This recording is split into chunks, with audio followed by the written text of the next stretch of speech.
Throughout this entire year, this week has become one of the toughest on the front line. According to the General Staff of the Armed Forces of Ukraine, there were nearly 1,500 clashes in total. The Novopavlivka direction, which was recently renamed to Oleksandrivka, has started to rapidly catch up with the Pokrovsk direction in terms of battle intensity.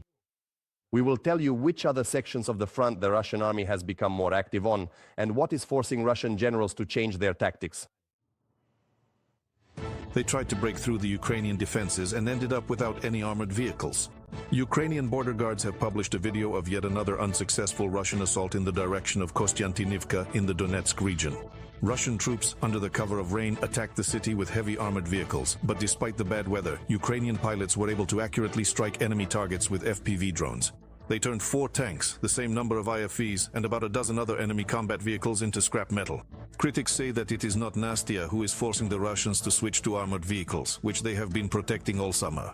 In addition, seasonal rains and fog will interfere with the effective work of Ukrainian drones, which are increasingly sophisticated unmanned aerial vehicles, with uncertain reconnaissance and observation capabilities, first with significant cuts, including those involving advanced mechanized components. We are already seeing more widespread adoption and integration of these technologies today, and this trend is continuing to grow. We are noting this on certain sections of the front because unfavorable weather conditions give the enemy an opportunity to try, at the very least, to attack covertly, to approach our position stealthily, and to attempt to land troops. Once again, we are seeing a situation where combat vehicles are used primarily to deliver troops. Since the beginning of the day, the General Staff of the Armed Forces of Ukraine has recorded 108 engagements along the entire front line. The Russian army attempted to break through Ukrainian defenses 13 times in the Oleksandrivka direction. On the southern Slobozansky section of the front, the defense forces repelled 11 enemy attacks. Another 11 unsuccessful Russian assaults were recorded in the Kostiantynivka area. The Russian army did not attempt to advance in the Kramatorsk, Huliaipol, or Pridniprovsky directions. Ukrainian troops are also holding the line in the hottest sector, the Pokrovsk direction. In addition, the enemy is actively conducting military operations near several important settlements in the Dnipropetrovsk region. The Ukrainian Defense Forces successfully managed to recapture 4 settlements that had previously been seized by the aggressor. On the other hand, the enemy captured another settlement. And in southern Ukraine, the Russian army continues to terrorize the civilian population. In Kherson, drone operators are literally hunting local residents. The enemy is trying to create the same situation. In Zaporizhzhia as well, according to various experts and analysts. The intention is to more tightly and comprehensively cover the area with continuous artillery bombardments and persistent drone surveillance in order once again to severely disrupt the daily life and normal functioning of this vibrant city, making the existence of its residents as difficult and uncomfortable as humanly possible. Meanwhile, Ukraine's defense forces on the front have eliminated 1,060 Russian servicemen. At the same time, the total losses of the Russian army have exceeded 1,121,000 people. In addition, according to the General Staff of the Armed Forces of Ukraine, 1 Russian tank and 6 armored combat vehicles were destroyed the day before. 21 artillery systems and 1 multiple launch rocket system were also destroyed. Additionally, 219 drones were neutralized and 72 vehicles were destroyed.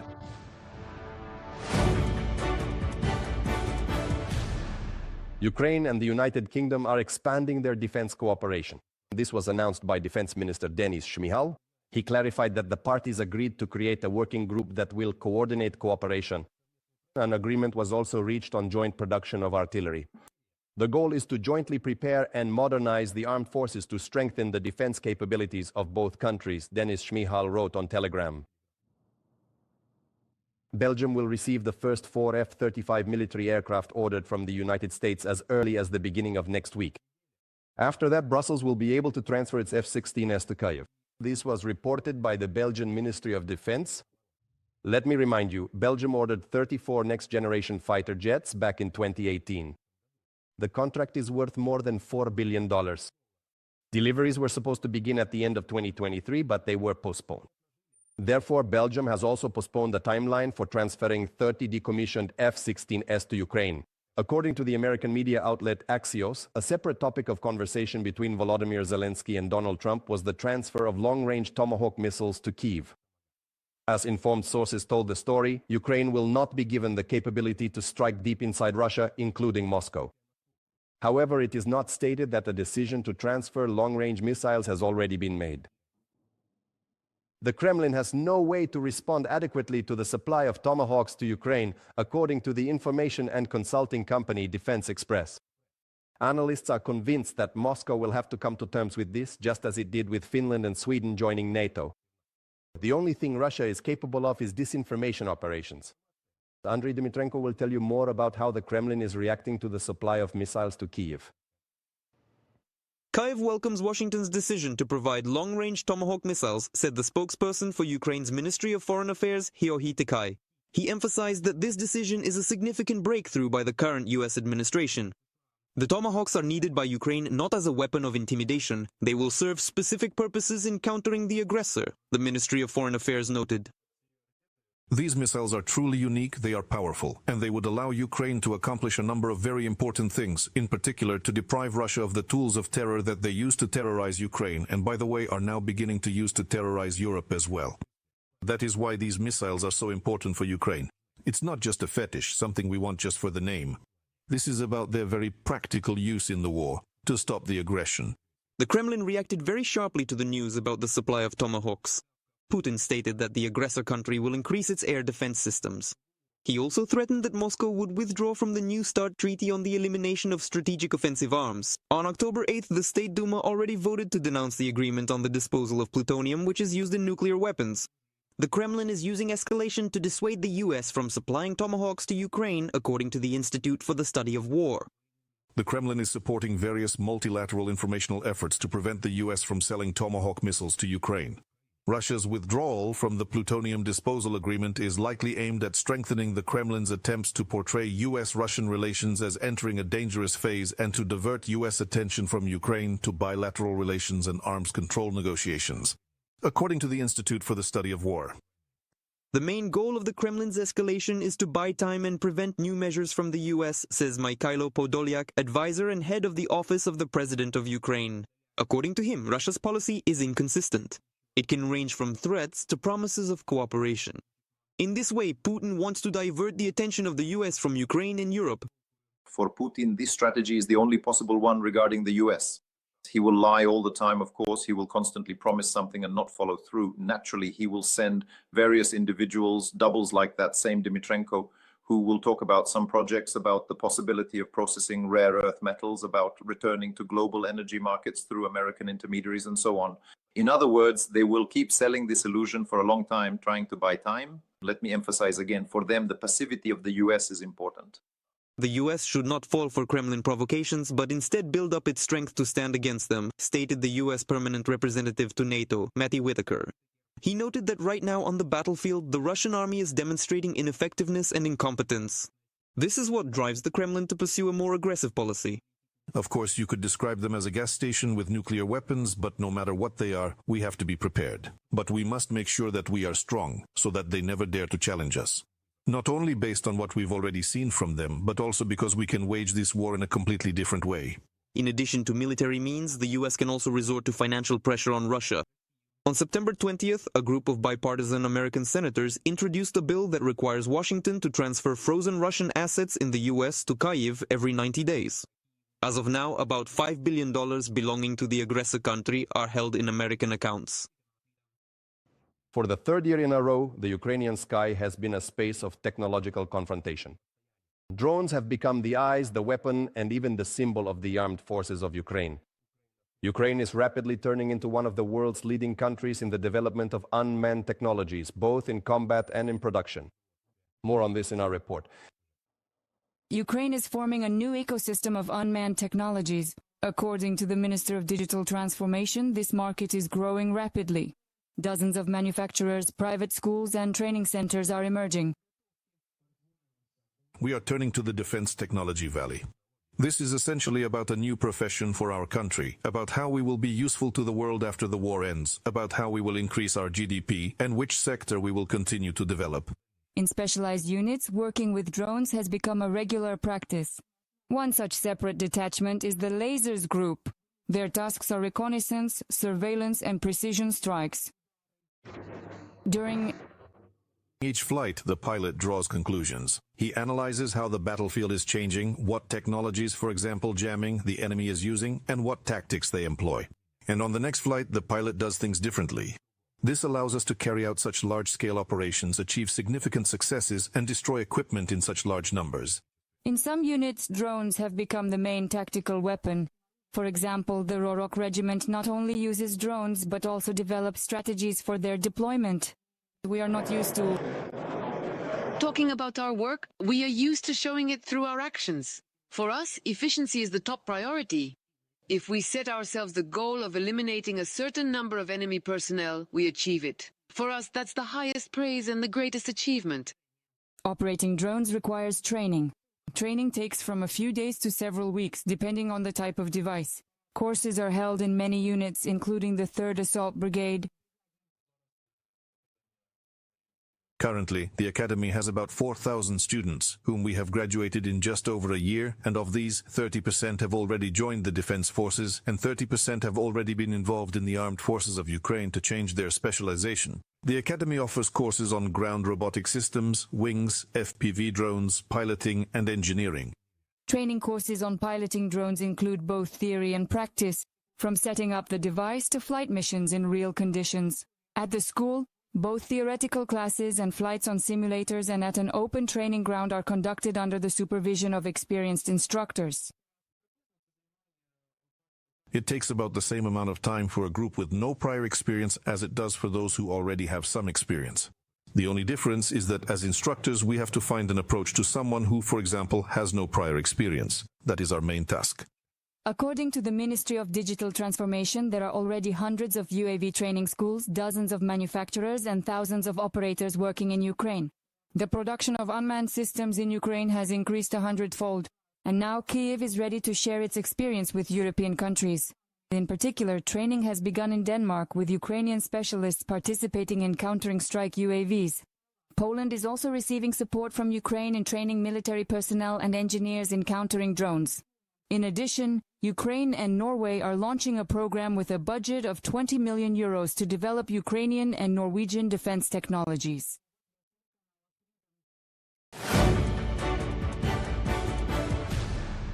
This morning, Ukraine's long-range drones struck the Russian Bashneft oil refinery. This was reported to Freedom by sources in the Security Service of Ukraine, SBU. The facility is located in the city of Ufa. It is 1,400 kilometers from Ukraine. After the explosions, a fire broke out on the plant's territory. The column of smoke could be seen from afar. This is already the 3rd deep strike by the SBU in Bashkortostan this month. And these strikes demonstrate that there are no safe places deep in the rear of Russia, the special service noted. They also added that Ufa is one of the largest oil refining centers in Russia, which supplies fuel to the occupying army. The rise in gasoline prices in Russia after the attacks on oil refineries has set a 14-year record. According to Rostat, in September, average retail fuel prices increased by 2.5%. And on a yearly basis, gasoline has become almost 13% more expensive. According to analysts, this is causing the enemy's overall inflation to accelerate. US and EU sanctions against the aggressor country, as well as Russia's war of attrition against Ukraine, have led to negative consequences for the Russian economy. Factories are switching to a 4-day work week, and thousands of workers are being laid off or sent on unpaid leave. Reuters reports that the Russian Federation is experiencing a slowdown in its war economy, stagnation in domestic demand, and a decline in exports. Yulia Granovska will tell you more. Railways, automobile manufacturing, metallurgy, mining of coal and diamonds. Virtually all sectors are facing economic problems. For example, 6 enterprises in the mining and transport sectors of the Federation, most of them industrial giants, have reduced the work week. Experts note that this forced measure is intended to reduce wage expenses without increasing the unemployment rate. The head of the sector, which employs about 150,000 people, also found itself on the verge of bankruptcy. In Kuzbas, 18 out of 151 enterprises have been closed. In the first half of 2025, 19,000 miners were laid off. The world's largest diamond producer, Alrosa, also reduced its staff by 10% and suspended operations at less profitable deposits, according to Reuters. There is a significant crisis in the wood processing industry. The company Sveza closed its plant in Tyumen due to a drop in demand for furniture. As a result, more than 300 people lost their jobs. Despite the fact that Russia is the fifth largest steel producer in the world, the government is considering a moratorium on bankruptcies in the industry. Putin continues to strip Russia of its agency, turning it into a raw materials appendage for China. Rostselmash has switched to a 3-day work week. Sales have dropped by 30%. Production has been reduced to 2,700 combines and 800 tractors. KAMAZ has seen a 60% drop in truck sales and is moving employees to part-time work. Avtovaz is on a 4-day work week and sales have fallen by a quarter, even despite state protectionism. Chinese brands are pushing out Russian ones. Metallurgy, cement and the railways are massively moving people to reduced work weeks, effectively cutting salaries by 20%. This is about hidden unemployment and the collapse of public sectors of the economy in Russia. Andriy Kovalenko, head of the Center for Countering Disinformation at the National Security and Defense Council of Ukraine, on Telegram. The aviation industry is another sore spot for the Kremlin. Thus, only 85.7 billion hryvnias have been allocated for the federal project for the production of airplanes and helicopters for next year, instead of 140. This is almost half as much as was expected. Sanctions, international isolation, and internal economic problems are putting Russia in a difficult position. Import substitution has failed, there are no spare parts for repairing existing airplanes, and purchasing new aircraft is practically impossible. Mainly, old Soviet airplanes will be withdrawn from this fleet. Aircraft built in the Soviet era, such as the An-24, An-26, and Yak-40. The problem is not that they are being withdrawn. That's actually a good thing because these old planes are reaching the end of their service life and hopefully they won't keep extending it anymore. They'll finally lay this stewardess to rest, so to speak. But what will replace them? So the plan was that we would quickly organize everything in 3 days, then everyone would want to be friends with us again, and well, everything would work itself out because purchases were being made. But now there's nothing to replace them with. Russia is losing key buyers in the energy sector. Yes, Turkey plans to increase its own gas production as well as develop alternative LNG supply channels from the US and Algeria. According to preliminary estimates, domestic production and imports of liquefied natural gas under contracts will increase from 15 to 26 billion cubic meters per year starting in 2028, Reuters reports. In this way, Ankara will cover half of its needs in 3 years, depriving Russia and Iran of their main sales market. The United States will reduce oil purchases from Moscow and New Delhi in the near future, said U.S. Treasury Secretary Scott Bessent. We have imposed a 25% tariff on India in connection with Russian oil. I think we will soon see a shift in the balance, namely that they will start buying less Russian oil and more American oil. A fuel crisis is growing in Russia. For example, a major Novosibirsk chain has announced it is stopping sales of A95 gasoline due to the suspension of shipments from oil refineries. Regions are introducing limits on retail gasoline sales. Successful attacks by the Ukrainian armed forces on oil refineries have brought fuel and other petroleum product production down to multi-year lows. Since the beginning of August, Ukrainian forces have struck 28 Federation oil refineries. As a result, in October 2025, the volume of oil processing at Russian refineries fell by 10% compared to July, to just under 5 million barrels per day, according to Bloomberg.